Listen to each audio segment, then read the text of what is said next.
5 minute और किताब का नाम है चैपट कॉक मुसन्नफ़, प्रोड्यूसर इमानुएल असलम साहब, आवाज़ में शाहजाद शौकत।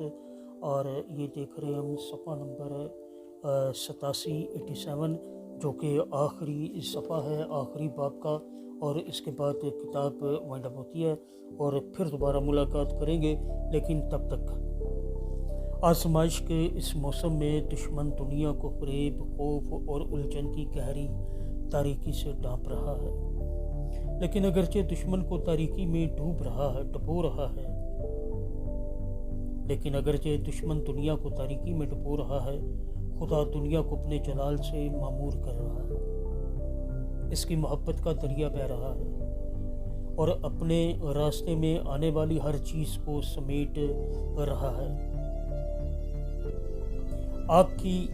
खुदा की आग का दरिया तख्त से तकलीफ और मुसीबत की तरफ बहता है और इलाही शिफा लाता है। ये मुर्दा ज़मीनों में ज़िंदगी लाता है और लोगों की रहनुमाई मसीह की तरफ या मसीह की हुजूरी की हकीकत की जानिब करता है और ये हमारे वसीला से करता है। हमने आयत में पढ़ा था, लेकिन खुदावंद तुझ पर ताले होगा। अगर हम नहीं समझते कि इस वक्त खुदा क्या कर रहा है तो हमारे लिए खौफ के साथ बह जाना आसान होगा, लेकिन हमें दुश्मन के हर हमला का मुकाबला करना चाहिए, ना कि खौफ से बहना।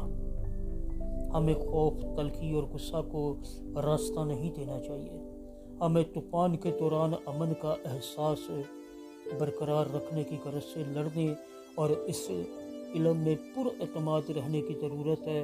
बाप अपने बच्चों को घर की तरफ खींच रहा है।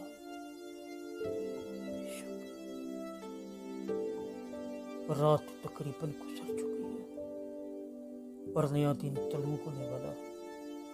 उठो और मुनव्वर हो, अब जाग उठने का वक्त है। दुनिया को आपकी ज़रूरत है। 5 मिनट और किताब का नाम चैपट कॉक मुसन्नफ़, राइटर प्रोड्यूसर इमानुएल असलम साहब, आवाज़ में शाहजाद शौकत है। और ये सफ़ा नंबर आखिरी था 87।